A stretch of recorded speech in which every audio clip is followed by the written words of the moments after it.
Super കൺമണി സീരിയലിൻ്റെ ഏറ്റവും പുതിയ പ്രൊമോ റിവ്യൂയിലേക്ക് എല്ലാ കൂട്ടുകാർക്കും സ്വാഗതം. അങ്ങനെ മാനസയുടെ കപടമുഖം വീണ്ടും എല്ലാവരുടെയും മുമ്പിൽ തെളിഞ്ഞു എന്ന് മാത്രമല്ല, കൺമണിയുടെയും കൃഷിൻ്റെയും നിരപരാധിത്വം മറ്റുള്ളവർക്ക് മുമ്പിൽ ഒരു പ്രാവശ്യം കൂടി വെളിച്ചത്ത് കൊണ്ടുവരുന്ന ഒരു എപ്പിസോഡ് തന്നെയായിരുന്നു ഇന്നത്തേത്. നമ്മുടെ ശ്രീനിവാസൻ അങ്കിളിനാണെങ്കിൽ മാനസയെ ജയിലിലാക്കാനൊന്നും താല്പര്യമില്ല. കാരണം വിവാഹ സമയത്ത് കോടതിയിലും സ്റ്റേഷനിലും ഒക്കെ മൊഴി കൊടുക്കാൻ പോകണ്ടേ, മാത്രമല്ല ഒരു പെൺകുട്ടിയുടെ കാര്യമില്ല എന്നൊക്കെ പറയുമ്പോൾ നമ്മുടെ കൃഷിയാണെങ്കിൽ തനിക്ക് വരേണ്ടിയിരുന്ന ദുരന്തത്തെക്കുറിച്ച് പറയുന്നു. അതായത് ഇപ്രാവശ്യം മാനസയല്ല പോലീസ് അറസ്റ്റ് ചെയ്തിരുന്നെങ്കിൽ എന്നെ അല്ലായിരുന്നോ എല്ലാവരും പ്രതി ചേർത്ത് പോലീസ് കൊണ്ടുപോകുന്നത്. മാത്രമല്ല അലിഗ ജ്വല്ലറിക്ക് പോലും അതൊരു ബാഡ് ഇമേജായിട്ട് വന്നേനെ. അവിടെ നിന്നെല്ലാം എന്നെ രക്ഷിച്ചത് കൺമണിയാണ്. അതുകൊണ്ട് കൺമണിയെ അനുമോദിക്കാൻ വേണ്ടി ഒരു പാർട്ടി കൂടി സംഘടിപ്പിക്കണം എൻ്റെ പേരിന് എന്നൊക്കെ പറയുന്ന സമയത്ത് നമ്മുടെ മേഡമാണെങ്കിൽ കൺമണിയെ വിളിക്കുന്നുണ്ട്. മറ്റൊന്നിനുമല്ല, പാർട്ടി കഴിഞ്ഞ് എല്ലാവരും പിരിഞ്ഞു പോയിട്ടില്ല എങ്കിൽ കൃഷിനെയും കൂട്ടി ടൗൺ സ്റ്റേഷനിൽ വരെ ഒന്ന് വരണം. കേസുമായി മുന്നോട്ട് പോകാനാണെങ്കിൽ വന്നൊന്ന് മൊഴി കൊടുക്കണം എന്ന് പറയുന്നത് പ്രകാരം കൺമണിയും കൃഷിയും കൂടി സ്റ്റേഷനിൽ ചെല്ലുന്നുണ്ട്. ആ സമയത്താണെങ്കിൽ നമ്മുടെ അനിരുദ്ധ് മാനസിക്കും വരുണിനും കണക്കിന് കൊടുക്കുന്നു. കാരണം നമ്മുടെ അനിരുദ്ധിന് നല്ല രോഷമുണ്ട്. അയാൾ ശരിക്കും അറിഞ്ഞുകൊണ്ട് പ്ലാനിൽ ഉൾപ്പെട്ടിട്ടില്ലായിരുന്നു. മാനസയും വരുണും കൂടി കാശിൻ്റെ പേര് പെടുത്തിയതാണ്. അപ്പോഴും പൂർണ്ണ മനസ്സില്ലാതെ എങ്ങനെയെങ്കിലും ഒഴിഞ്ഞു പോകാൻ നോക്കിയപ്പോൾ പോലും വീണ്ടും കാശ് കൊടുത്ത് വരുണാണെങ്കിൽ അനിരുദ്ധിനെ തങ്ങളുടെ പക്ഷത്തേക്ക് ചേർത്ത് വെച്ചു. പൈസയ്ക്ക് വേണ്ടിയിട്ട് അയാൾ ചെന്ന് ചാടിക്കൊടുത്തു എന്ന് പറയുന്നതായിരിക്കും ശരി. ഞാൻ അപ്പോഴേ പറഞ്ഞിരുന്നില്ലേ കൃഷിനോടാ കളിക്കുന്നേ, വേണ്ട വേണ്ടാന്ന്. രണ്ടുപേരും കേട്ടില്ലല്ലോ, ഇപ്പം പെട്ടത് ഞാനാ എന്നൊക്കെ പറഞ്ഞ് വാശി പിടിക്കുന്നു. വരുണും മാനസയും പലതവണ നമ്മുടെ കൺമണിയും കൃഷിനെയും കൊടുക്കാൻ വേണ്ടിയിട്ട് പല പ്ലാനും ചെയ്തു കൂട്ടി. ഒടുക്കമെല്ലാം പൊട്ടിപ്പൊളിഞ്ഞെന്ന് മാത്രമല്ല, ഡിപ്പാർട്ട്മെൻറ്റിൽ പോലും അനിരുദ്ധിന് ബാഡ് ഇമേജ് വന്നു ചേർന്നു. അതിൻ്റെ പേര് ഇത്തവണ പ്ലാൻ ഒരു കാരണവശാലും പൊളിയാൻ പാടില്ല, അത് തൻ്റെ സർവീസിനെ സാരമായി ബാധിക്കും എന്നൊക്കെ ഒരു വാണിംഗ് മുമ്പേ കൊടുത്തിരുന്നു.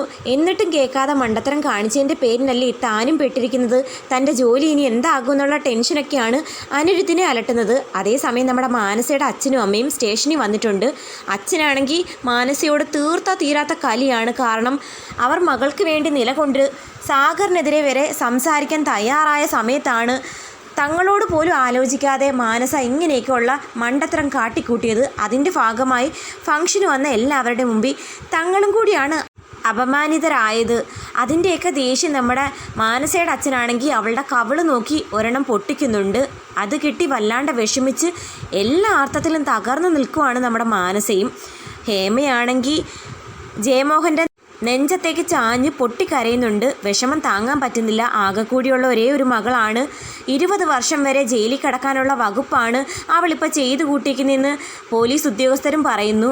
അതൊക്കെ ഓർത്താണ് അവർക്ക് വിഷമം വരുന്നത്. അതേസമയം നമ്മുടെ കൺമണിയും കൃഷിയും കൂടി സ്റ്റേഷനിൽ വരുമ്പം എല്ലാവരുടെയും മുമ്പിൽ നാണം കെട്ടതിൻ്റെ പേരിനും മാത്രമല്ല, കൺമണി വിചാരിച്ചിരുന്നെങ്കിൽ ചിലപ്പോൾ കേസ് ഇല്ലാണ്ടാക്കി ഒത്തുതീർപ്പാക്കി മാറ്റാമായിരുന്നു.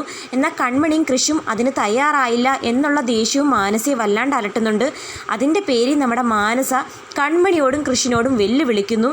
എൻ്റെ കയ്യിൽ ഈ വിലം കണിയിച്ചതിൻ്റെ പേര് നീ അനുഭവിക്കാൻ പോകുന്നതേ ഉള്ളൂ. നിൻ്റെ കഴുത്തിൽ ആ താലിച്ചരട് കിടക്കില്ല, പൊട്ടിച്ചെറിയിക്കൂടി എന്നൊക്കെ പറഞ്ഞ് വെല്ലുവിളിക്കുന്നു.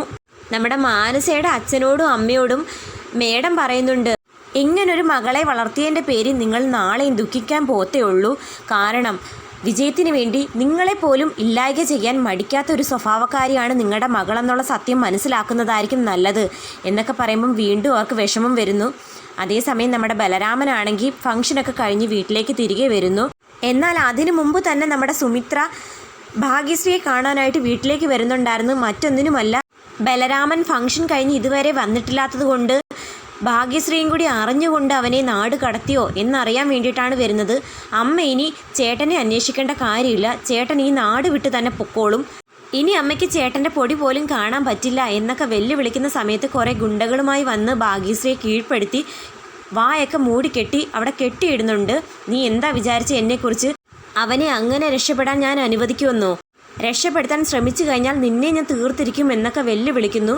അങ്ങനെ കെട്ടിയിട്ടിരിക്കുന്ന ഭാഗ്യശ്രീയെ ബലരാമനാണെങ്കിൽ ഫംഗ്ഷൻ കഴിഞ്ഞ് വീട്ടിൻ്റെ മുറ്റത്ത് വന്ന് കോളിംഗ് ബെല്ലൊക്കെ അടിച്ച് വിളിക്കുന്നുണ്ട്. എന്നിട്ടും ആരും വന്ന് ഡോറ് തുറക്കാത്തതിൻ്റെ പേര് ഡോറി വന്ന് തട്ടിയതും ഡോറ് പെട്ടെന്ന് തുറക്കുന്നു. അകത്തേക്ക് ചെല്ലുന്ന ബാലു കാണുന്ന കാഴ്ചയെന്ന് പറയുന്നത് വീട്ടിലെന്തോ ബലപ്രയോഗം നടന്നതുപോലെ സാധനങ്ങളെല്ലാം വലിച്ചു വാരിയിട്ടിരിക്കുന്നു. അതിൽ നിന്ന് തന്നെ ബലരാമൻ ഒരു കാര്യം മനസ്സിലാകുന്നു. ശത്രുക്കൾ ഈ വീട്ടിൽ ഭാഗ്യശ്രീയെ അപായപ്പെടുത്താൻ വന്നിട്ടുണ്ടായിരുന്നെന്നുള്ള കാര്യം. പിന്നിലൂടെ രഹസ്യമായി നമ്മുടെ സുമിത്ര വന്ന് ബലരാമനെ കുത്തി വീഴ്ത്തുന്നുണ്ട്. പിന്നീട് കാണിക്കുന്നത് നമ്മുടെ ഭാഗ്യശ്രീയുടെ വായിൽ മൂടിക്കെട്ടിയ ആ തുണിയാണെങ്കിൽ അഴിച്ചു മാറ്റുന്ന സമയത്ത് എത്രയും പെട്ടെന്ന് ചേട്ടനെ രക്ഷിക്കണം, ഹോസ്പിറ്റലിൽ എത്തിക്കാനൊക്കെ അലറി വിളിച്ചു പറയുന്ന ഭാഗ്യശ്രീ കാണിക്കുന്നു. ഇനി മറ്റാരെങ്കിലും വീട്ടിൽ വന്ന് ബലരാമനെ രക്ഷിച്ച് ഹോസ്പിറ്റലിൽ എത്തിച്ചതായിരിക്കുമോ? എന്തായാലും നമ്മുടെ ബലരാമൻ സീരിയസ് ആയിട്ട് ഹോസ്പിറ്റലിൽ അഡ്മിറ്റ് ആയിട്ടുണ്ടെന്നുള്ള കാര്യം ഉറപ്പാണ്. കാരണം നമ്മുടെ ബാലു ആണെങ്കിൽ ഒരു നേഴ്സിനെ വിളിക്കുന്നുണ്ട്. അയാളുടെ പരിചയക്കാരി ആയിരിക്കും. അവൾ വഴി ഇനി ബലരാമനെ ഇല്ലായ്ക ചെയ്യാൻ വേണ്ടിയിട്ടുള്ള മാർഗം അന്വേഷിക്കുകയാണോ? കുത്തി മുറിവേൽപ്പിച്ച് വിട്ടതുകൊണ്ട് തന്നെ ബലരാമൻ കൂടുതൽ അപകടകാരിയായിരിക്കും. അതുകൊണ്ട് ജീവനോടെ തിരിച്ചു വരാതിരിക്കാനുള്ള മാർഗമായിരിക്കും സുമിത്രയും ബാലു ഇനി നോക്കുന്നത്. അപ്പോൾ എന്താകുമെന്ന് കാത്തിരിക്കാം. വീഡിയോ ഇഷ്ടമായാൽ തീർച്ചയായിട്ടും ചാനലൊന്ന് സബ്സ്ക്രൈബ് ചെയ്ത് സപ്പോർട്ട് ചെയ്യാൻ മറക്കല്ലേ കൂട്ടുകാരെ.